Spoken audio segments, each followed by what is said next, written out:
It's one of those deals, there's just not many farmers left anymore. So love what we do, love the lifestyle. And I think more people need to see it, need to do it, and they'd understand why we do what we do. Right now, we can only try to tell people, explain to them why we do this stuff, and they don't understand it.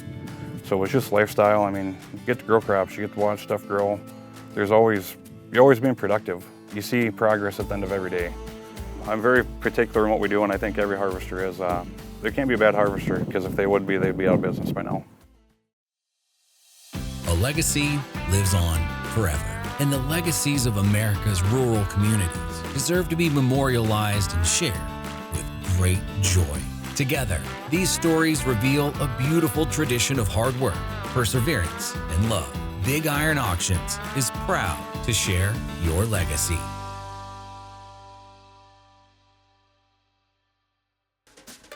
This week, we're headed to Texas to learn all about custom harvesting in the United States.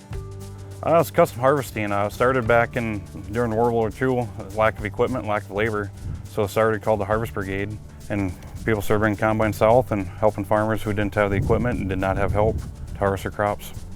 Absolutely, I love what I do. I think it goes back to me doing it as a kid, 7 years old, helping my dad out, harvesting cotton around home. The joy of watching you finish a field, the feeling, you feel like you accomplished something. Well, a farmer might be able to justify owning one machine. We can bring in 4 or 5 or 8, 9 machines to get the job done quick, saving quality of the crop. A lot of times what we can save in quality will pay for a combine and bill.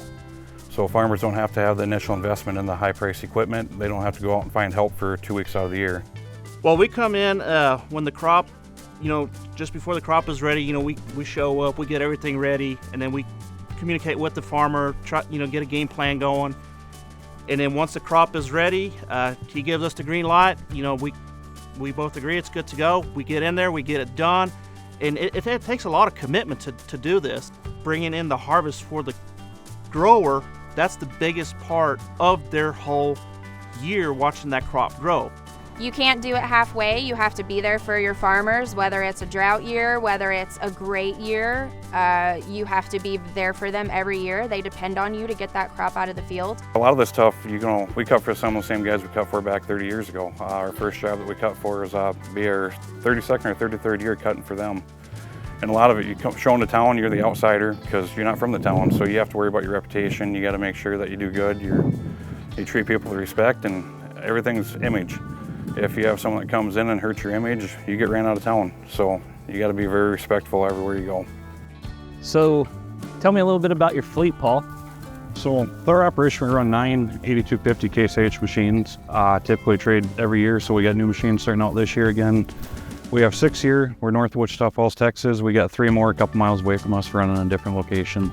Nice, nice. And I see you guys use the MacDon heads. We do. Yep, run FD2 MacDons, 45 footers. Really like the MacDon heads. Yeah, so about the best head on the market, in my opinion. Roughly how many people do you guys have on your crew? We'll have 21 people on our crew, counting myself and my dad. So 19 employees plus my dad and I. Nice, nice. And so you guys are full service in terms of cutting the crop, hauling the crop to the elevator. Tell me a little bit about that. Yeah, absolutely. We come in with all the equipment. So we got the combines, tractor and grain carts, trucks. We come in, just kind of turnkey service. We do everything.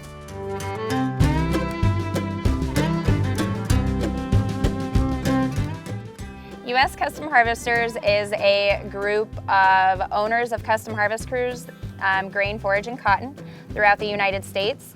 And then we also have what we call associate members, which are businesses that make products or services for harvesters, such as Kloss and John Deere.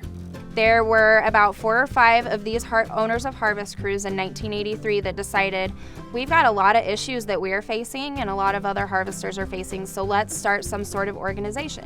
So U.S. Custom Harvesters was founded in 1983 in Tulia, Texas.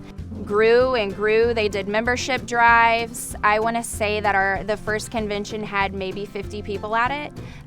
For comparison's sakes, in 2023, my last convention, we had 1,200 people. People that do this, it gets in their blood, they can't get out of it. But yeah, we are just a big family. All the harvesters know each other, so if you have a question about a harvester, you can probably call anyone in the directory, and we probably know 95% of the people on the harvest crew.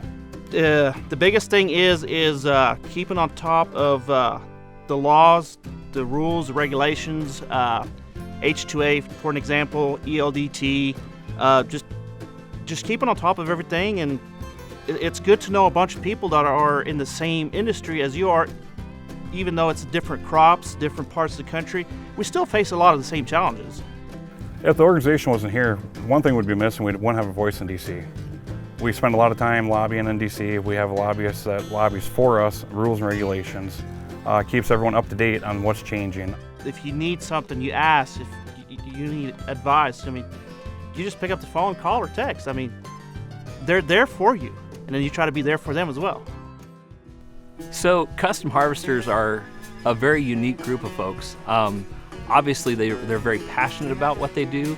They certainly hold the same values that other ag producers hold in terms of wanting to do a good job, wanting to serve their customers well.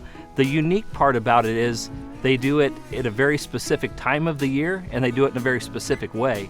It becomes a lifestyle for them, uprooting their family and leaving their home 9 months out of the year to go out and serve people nationwide.